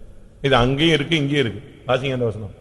மினுக்குள்ள வஸ்திரம் தரித்தவனை கண்ணோக்கி, நீர் இந்த நல்ல இடத்தில் உட்காரும் என்றும், தரித்திரனை பார்த்து நீ அங்கே நில்லு அல்லது இங்கே என் பாதபடி அண்டையிலே உட்காரு என்றும் நீங்கள் சொன்னா. அவன் ட்ரெஸ் போட்டு சல்லுன்னு வந்தா கண்ணாடி போட்டு வருவான், என்னெல்லாம் போட்டு வருவான், மினுக்கிட்டு இருக்கோம் பளிச்சு பளிச்சு பளிச்சு பளிச்சுன்னு. அதை போட்டுட்டு வந்தா அவனுக்கு மதிப்பு மரியாதை அதெல்லாம் சபையில கொடுக்கறாங்க. ஆனா ஒரு ஏழப்பட்ட விசுவாசி சத்தியத்துக்காக நின்று பிரதிஷ்டை பண்ணி அவன் தன்னை அலங்கோலப்படுத்தி தெய்வீகத்துக்காக பூர்ணத்துக்காக தன்னை அர்ப்பணித்து பிரதிஷ்டையின் ஆழத்துல போய் அவன் இறங்கி வருவான். அவனுக்கு என்ன கிடையாது? சபையில மதிப்பு கிடையாது. மினுக்கான வஸ்திரம். வஸ்திரத்துல மினுக்கு வந்துட்டாலே ஞானம் கெட்டு போயிருச்சுன்னு அர்த்தம். படிப்பறிவு குறைஞ்சிரும். உன் மினுக்கினால் உன் ஞானத்தை நீ கெடுத்தாய். ஆதியாகமம் 37:23. யோசேப்பு தன் சகோதரரிடத்தில் சேர்ந்த போது யோசேப்பு உடுத்திக் கொண்டிருந்த பலவர்ண அங்கியை அவர்கள் கழற்றி, கலர்ஃபுல் ட்ரெஸ், அது பலவர்ண அங்கி. விசுவாசி தானுங்க, கலரை ஜெயித்து விடுங்க. ஒரு பிள்ளை ஊழியத்துக்கு நான் ஊழியத்துக்கு வரும்போது நானு இன்னொரு சகோதரன் 8 சிஸ்டர்ஸ் ஊழியத்துக்கு வந்தாங்க தூத்துக்குடியில. நானும் இன்னொரு நாசரத்துல இருந்து ஒரு பிரதரும் 8 சகோதரிகள். அதுல ஒரு சிஸ்டர் எழுப்பி சாட்சி சொன்ன உடனே பாஸ்டர் பிலிப் கிராஸ் கொஸ்டின் வரார், கலரை விட்டு விட்டாயா அப்படின்னாரு. எனக்கு ஒண்ணுமே புரியல, என்னடா இடக்க முடக்கான கேள்வியா இருக்கு, கலரை விட்டு விட்டாயா. அது பிறகுதான் விசாரிச்சா அவ வீட்டுக்கு ஒரே பொண்ணு, எத்தனை கலர் இருக்கோ அத்தனை கலர்ல அவளுக்கு என்ன இருக்கு? ட்ரெஸ் இருக்கு. அது அவருக்கு ஏற்கனவே தெரிஞ்சிருக்கு. ஏன்னா பழைய விசுவாசிய பொண்ணு இவ ஒரே பொண்ணு இப்படிலாம் வளர்த்திருக்காங்கன்னு அவங்களுக்கு தெரிஞ்சிருச்சு. ஆனா இப்ப ஊழியத்துக்கு இறங்குறா. அவர் அங்க அடிக்கிறாரு, ஷாட்டை அடிக்கிறாரு. கொஸ்டின் தோலை உரிக்கிறதுக்கு உள்ள வர போறா இல்லையா, கேட்கிறார் கலரை விட்டு விட்டாயா? ஏன்னா இனிமே ஒரே ட்ரெஸ் தான், என்ன கலர் தான், இனி ஒரே கலர் தான். என்னது சாகர வரைக்கும் போயிட்டு நீ கலர் போட்டுக்கோ. நீ சிபிஎஃப் மரித்தாயானால் அடக்கத்துக்கும் உனக்கு என்ன ட்ரெஸ் போடுவாங்க? ஒயிட் ட்ரெஸ் போடுவாங்க. அப்படித்தானே? யாரு செத்தாலும் அடக்கத்துக்கு என்ன ட்ரெஸ் போடுறோம்? வெள்ளைதான். செத்த பிறகு நீ போடுறதுக்கு உயிரோடு இருக்கும்போதே நல்லா போட. பல வர்ண அங்கி. இத பார்த்த உடனே 10 பேருக்கும் டென்ஷன் ஆகி போச்சு. யாருக்கு? அவன் அண்ணன் 10 பேருக்கும். முதல்ல இந்த அங்கியை புடுங்கடான்னு சொன்னாங்க. ஃபர்ஸ்ட் அவன் இருந்து புடுங்கினது இதுதான். இந்த அங்கியை புடுங்கி ஒரு ஆட்டை அடிச்சு ரத்தமா ஆக்கி ரத்தத்தில் அதை முக்கி நேர கொண்டு போய் அவங்க அப்பாட்ட கொடுத்து, இது உம்முடைய பிள்ளையினுடைய அங்கியோ என்று பாரும். அவனுக்கு தெரியாதா? பார்த்துட்டு ஆமா நான் தானே வாங்கி கொடுத்தேன், நான் தானே செஞ்சு கொடுத்தேன். பல வர்ண அங்கி. நம்முடைய ஜீவியத்தில் இந்த கலர்லாம் விடணும். ஜெயஜீவியம் இல்லாதவன் தான் கலர் ட்ரெஸ் போடுறான்னு பைபிள் சொல்லுது. கரெக்ட் தானா? அப்ப ஒயிட் அண்ட் ஒயிட் போட்டவன்லாம் ஜெயஜீவியமா? அப்படி அல்ல. மனதுல வரும்பொழுது இதெல்லாம் மாறும்னு அர்த்தம். வெளிப்படுத்தல வாசிங்க. வெண்வஸ்திரம் 3:5. ஜெயங்கொள்கிறவன் எவனோ அவனுக்கு வெண்வஸ்திரம் தரிப்பிக்கப்படும். 18 24 மூப்பர்கள் வெண்வஸ்திரம் தரித்து, அங்க பரலோகத்துல இருந்த மூப்பரா இருந்தாலும் சரி, ஜெயிச்சவனா இருந்தாலும் சரி, எல்லாருக்கும் என்ன வஸ்திரம் தான். அதனாலதான் நான் என்ன சொல்றேன், நீ ஜெயிக்கிறியோ தோக்குறியோ, ஞாயிற்றுக்கிழமை காலையில் கூட்டத்துக்கு வரும்போது ஒயிட் அண்ட் ஒயிட்ல வா. பேண்ட் ஷர்ட் ரெண்டுமே ஒயிட் அண்ட் ஒயிட். சகோதரிகளும் ஃபுல் ஒயிட்ல வாங்க. ஸ்கூலுக்கு மட்டும் பக்காவா யூனிஃபார்ம்ல போறீங்கல்ல, என்ன துரத்தி விட்டுருவான், உள்ள விட மாட்டான். பையங்களா இருந்தாலும் சரி, பெண்ணா இருந்தாலும் சரி, டீச்சர்ஸா இருந்தாலும் சரி, கட்டாயம் அங்க போகும்போது என்ன பண்ணணும்? அந்த ஸ்கூல் யூனிஃபார்ம். இல்ல பர்த்டேக்கெல்லாம் நாங்க கலர் போடுறோம், பைபிள் ஸ்டடி கலர் போட்டு வா. ஃபர்ஸ்ட் பெர்மிட் உனக்கு கொடுக்குறேன், கொஞ்சம் கொஞ்சமா தர. நீ ஃபர்ஸ்ட் சண்டே சர்வீஸுக்கு எது போடு? ஒயிட் அண்ட் ஒயிட் போடு. ஒரு 2 வருஷம் கழிச்சு பைபிள் ஸ்டடிக்கும் ஒயிட் அண்ட் ஒயிட் போடு. இன்னும் 1 வருஷம் கழிச்சு காத்திருப்பு கூட்டத்துக்கும் ஒயிட் அண்ட் ஒயிட் போடு. அதுக்கு பிறகு கொஞ்சம் கொஞ்சமா சபை நிகழ்ச்சி எல்லாத்துக்குமே ஒயிட் அண்ட் ஒயிட் போடு. அதுக்கு பிறகு ஆட்டோமேட்டிக்கா 100% உனக்கு எது வந்துடும்? White and white. அது ஒரு பிராக்டிஸ் ஆயிடும். அதை நீ செய்ய. ஏன் செய்யக்கூடாது? பல வர்ண அங்கிய போட்டுக்கிட்டு போய் கடைசியில் அடிபட்டு அவனும் விட மாட்டான், அதே தான் போட்டு போவான். வீட்டில் இருக்கும்போது அதான் போடுவான், வெளியே போகும்போதும் அதான் போடுவான். அண்ணனை பார்க்கும்போது கடைசியில் அதை புடிங்கி விட்டுட்டு நேரம் ஆளை எங்க அடிப்பிட்டான் போடாப்பான்னு சொல்லி துரத்தி விட்டாங்க. அங்க போய் அவனுக்கு போட்ட ட்ரெஸ் என்ன தெரியுமா? சிறைச்சாலை வஸ்திரம். சிறைச்சாலை வஸ்திரம் பார்த்திருக்கீங்களா? அங்க போனா நீங்க ஜெயில போய் பாருங்க, நல்லா இருக்கும். அதை பார்த்த உடனே தெரிஞ்சுக்கலாம், இது ஆயுள் கைதி. ஆயுள் கைதிகளுக்குன்னு ஒரு ட்ரெஸ் இருக்கு, நம்பர்லாம் அடிச்சிருக்கும். சிறைச்சாலை வஸ்திரம். அடுத்து லூக்கா 16:19.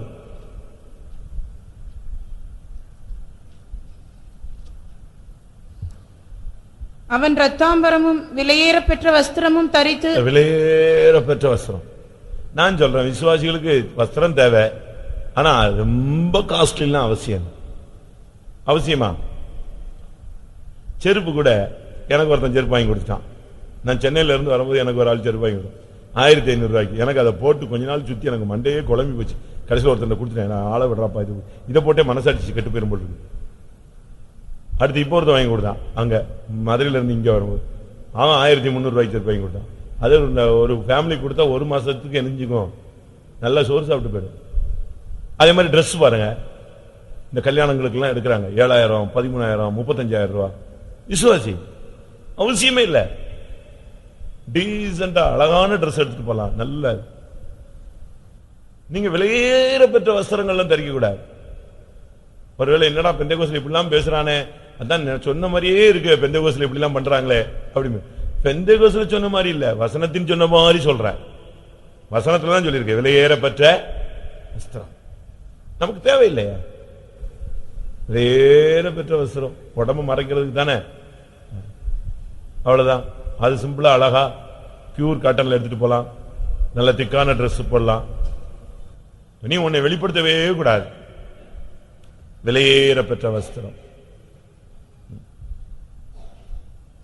கர்த்தர் இன்றைக்கு அதெல்லாம் மாற்ற விரும்புகிறார். சங்கீதம் 109 18 19. சாபத்தை அங்கியாய் உடுத்திக் கொண்டான். சாபம் ஒரு டிரெஸ். சாபத்தை அவன் தனக்கு அங்கியாக உடுத்திக் கொண்டான்.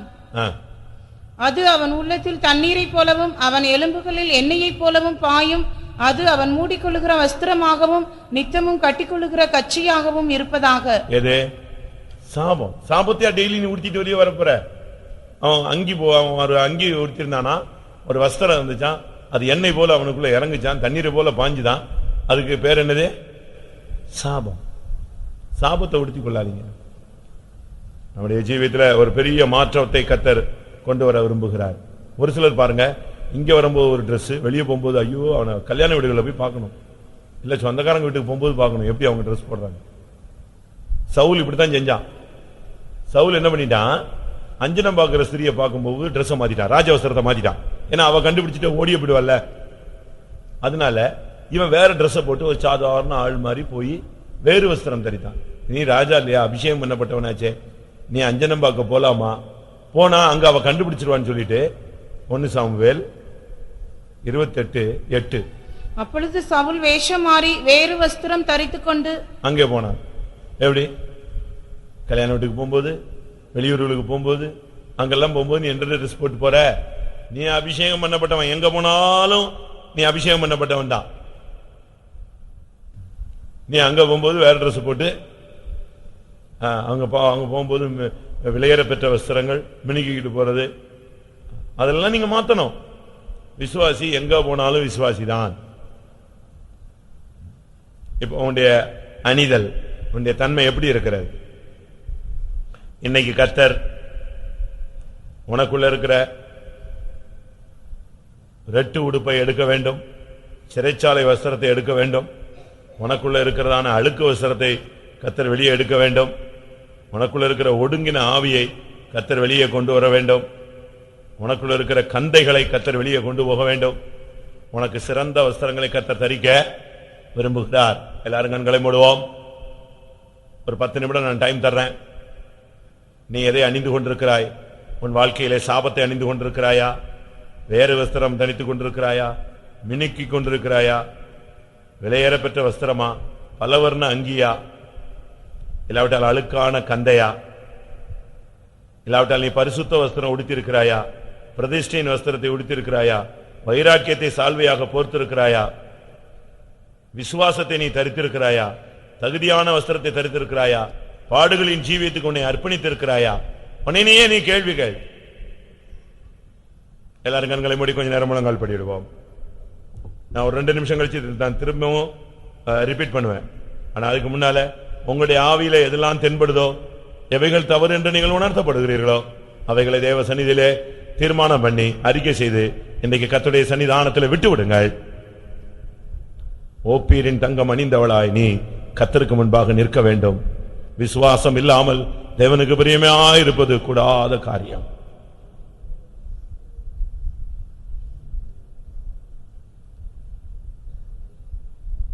ஹல்லேலூயா. ஒருவேளை சிறைச்சாலை வஸ்திரம் கட்டப்பட்டவனாய் இந்த கடைசி கூட்டத்தில் கூட நீ உட்கார்ந்து இருக்கலாம். கர்த்தர் உன் சிறைச்சாலை வஸ்திரத்தை மாற்ற விரும்புகிறார்.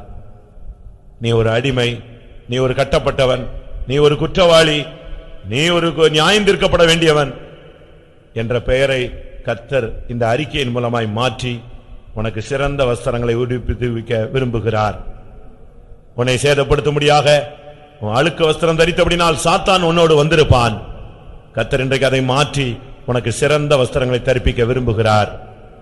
எப்பொழுதும் துக்கம் வேதனை என்கிற ரட்டை உடுத்திக் கொண்டு புலம்பிக் கொண்டிருந்திருப்பாய். இன்றைக்கு நீ உன்னுடைய வாழ்க்கையை ஆண்டவருடைய கரத்தில் ஒப்புக் கொடுக்கும் பொழுது உன்னுடைய புலம்பலை ஆனந்த களிப்பாய் கர்த்தர் மாற்றுவார்.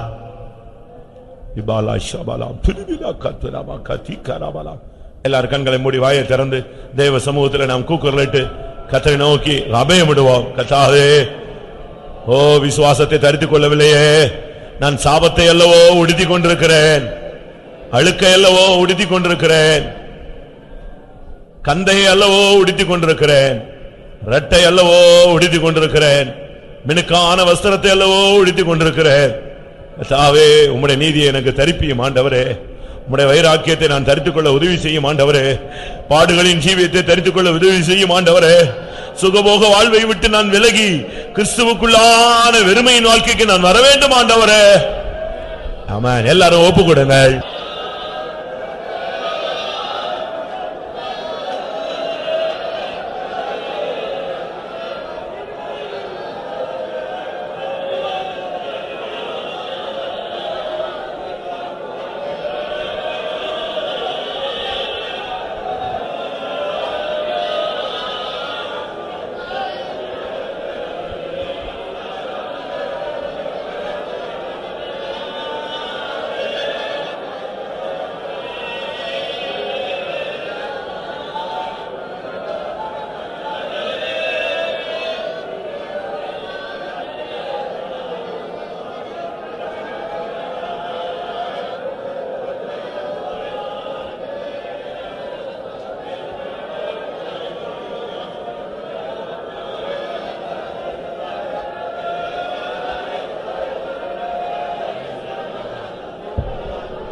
அல்லேலூயா. ஆமென்.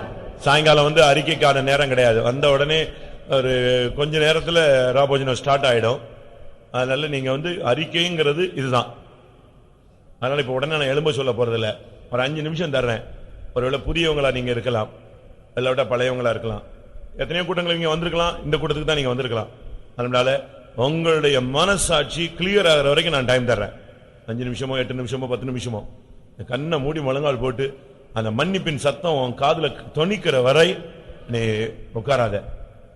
ஏசப்பா, என்ன மன்னிங்க, என்ன கழுவுங்க, என்னுடைய பேச்சு சரியில்லை, என்னுடைய பார்வை சரியில்லை, என்னுடைய எண்ணங்கள் சரியில்லை, என்னுடைய பழக்க வழக்கங்கள் சரியில்லை, என்னுடைய தொடர்புகள் சரியில்லை, நான் இப்படிலாம் உமக்கு விரோதமாய் பாவம் செஞ்சிருக்கிறேன், தகப்பனுக்கு விரோதமாக செஞ்சிருக்கிறேன், தாய்க்கு விரோதமாக செஞ்சிருக்கிறேன், என் மனைவிக்கு விரோதமாக செஞ்சிருக்கிறேன், என் புருஷனுக்கு விரோதமாக செஞ்சிருக்கிறேன், என் பிள்ளைகளுக்கு விரோதமாக செஞ்சிருக்கிறேன், சபைக்கு விரோதமாக செஞ்சிருக்கிறேன், வசனத்துக்கு விரோதமாக செஞ்சிருக்கிறேன், பரலோகத்துக்கு விரோதமாக செஞ்சிருக்கிறேன், சிலுவையில நீர் தொங்கினதுக்கு மாறாக நான் செயல்பட்டு இருக்கிறேன். ஆண்டவரே, எல்லாரும் நீங்க எங்க இருந்தாலும் கண்ணீரோடு யாரா இருந்தாலும் ஒரு 10 நிமிஷம் டைம் தர்றேன். அது வரைக்கும் நீ அழுது போராடி ஏசப்பா மன்னியும் மன்னியும் மன்னியும் சொல்லி சிலுவையை பிடித்து கதறு. இதுதான் கடைசி அறிக்கையின் கூட்டம்.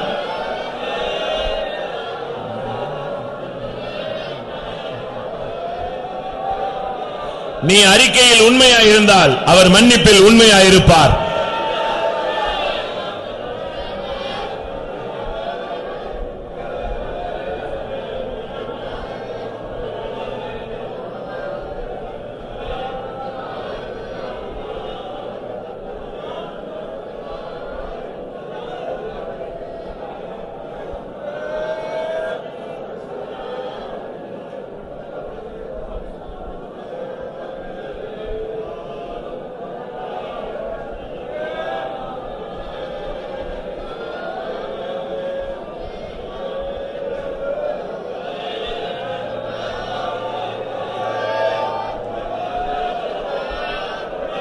ஆமென்.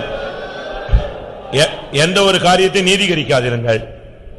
எந்த ஒரு காரியத்திலும் நீங்க என்ன செய்யணும் தெரியுமா? உங்க மனசாட்சி உங்களை குற்றவாளியா சொல்லிட்டா அதை மன்னிப்பு கேட்டுருங்க. ஆவியானவர் நீ செஞ்சது தப்பு, நடந்து கொண்டது தப்பு, பழகின விதங்கள் தப்பு, இதெல்லாம் சொல்லிட்டாருன்னா நீ அப்படி இல்ல ஆண்டவரே இப்படி இல்ல ஆண்டவரே இந்த லோத்த மாதிரி சொல்லி நியாய தீர்ப்பு பெறக்கூடாது. ஆமாண்டவரே ஆமாண்டவரே ஆமாண்டவரே தவறுதான் தவறுதான், நீ அப்படியே குறைகளை ஒத்துக்கொண்டே செல். ஹல்லேலூயா. கர்த்தர் உனக்கு உண்மையில் இரக்கமாயிருப்பார். ஹல்லேலூயா ஹல்லேலூயா. தபலகத்துடப கத்துடபல கத்துடபல கத்துடபாலியா. ஆமென் ஆமென் ஆமென் ஆமென் ஆமென் ஆமென். கத்துடபல கத்துடபல திரிபிரி கத்துடபல திரிபிரி கத்துடபல திரிபிரி.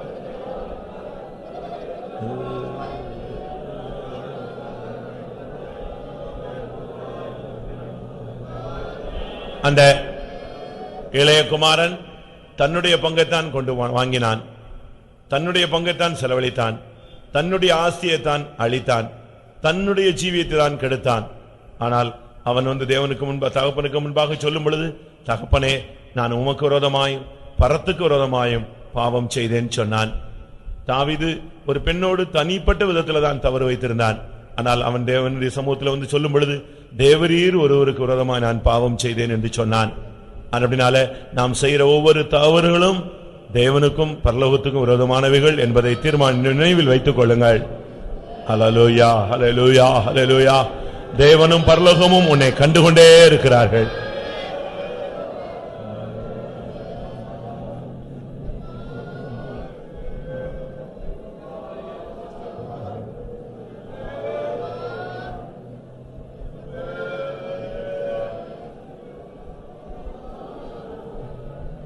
இந்த சுத்திகரிப்பு உனக்கு ஒரு பெரிய விடுதலையாய் மாறட்டும்.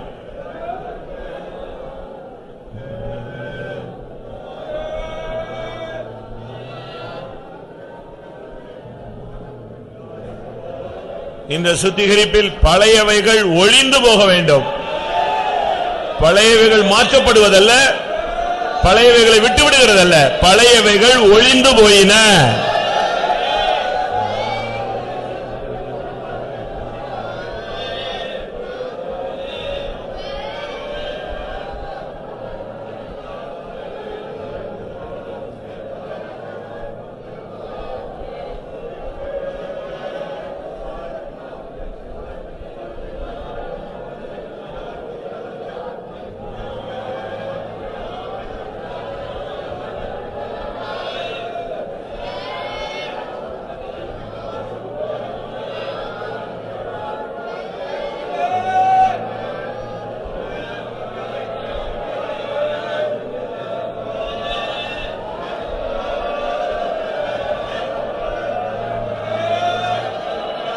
இது கடைசி அறிக்கையின் கூட்டம்.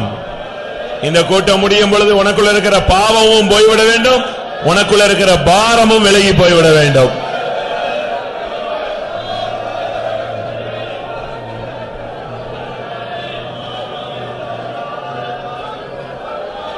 உன்மேல் இருக்கிற கயிறுகள் அருந்து போக வேண்டும். உன்மேல் இருக்கிற நுகத்தடிகள் முறித்து போடப்பட வேண்டும். இரும்பு சங்கிலிகள் கட்டவிழ்க்கப்பட வேண்டும். வெங்கல சங்கிலிகள் உடைய வேண்டும்.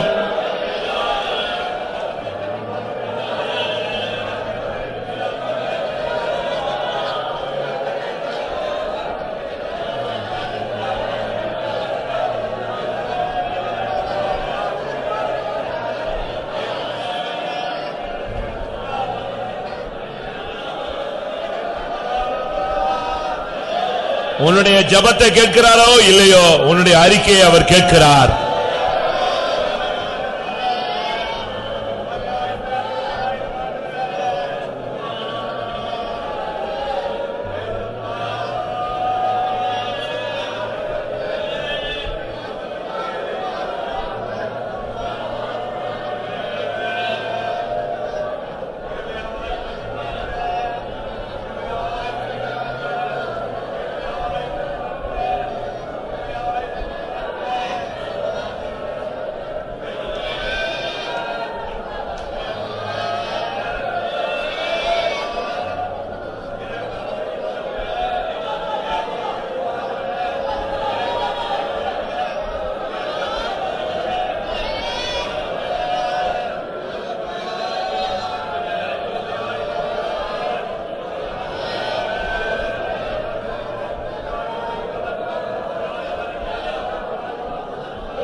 ரிடாபலா கரபலா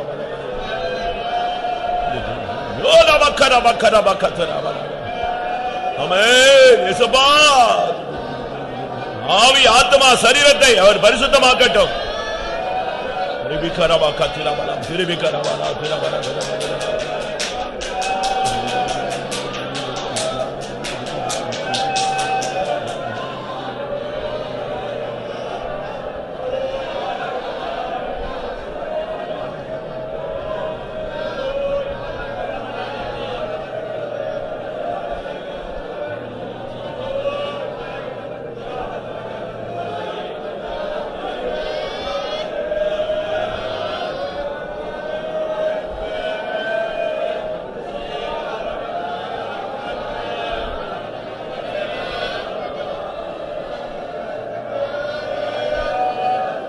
ஆமென். பிரியமானவர்களே, இது கடைசி அறிக்கை. நீங்கள் எழும்பி தேவனோடு ஒப்புரவாகிக் கொள்ளுங்கள். புதியவர்களா இருந்தாலும் சரி, பழையவர்களா இருந்தாலும் சரி, எல்லா கூட்டத்துக்கும் நீங்க வந்திருந்தாலும் சரி, இல்லாவிட்ட இந்த ஒரு கூட்டம்னாலும் இன்னைக்கு நீ அறிக்கையிட்டு நீ திரும்பி போகும்போது குற்றம் உண்டு என்கிற உணர்வு உனக்கு இருக்கவே கூடாது. மன்னிச்சுட்டாரு மன்னிக்கல, அதை பத்தி நீ கவலையப்படாத. ஏன்னா நீ மனஸ்தாபத்தை பொறுத்து தான் மன்னிப்பு இருக்கு. நீ இன்னைக்கு கரெக்டா அறிக்கை செஞ்சிட்டேன்னா அக்கௌண்ட் க்ளோஸ், முடிஞ்சிருச்சு.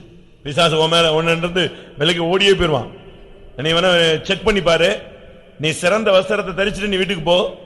உன் பிசினஸ்ல, வீட்டுல, கையின் பிரயாசங்கள்ல அங்கங்க இருக்கிற ஆவி எல்லாம் விலகி நிக்கும், ஓடிடும். ஏன்னா நீ போட்டிருக்கிற டிரெஸ் சிறந்த வஸ்திரம். அழுக்கு வஸ்திரம் இருந்ததுனால தானே இவன் பின்னால வந்தான், இனி வரமாட்டான்.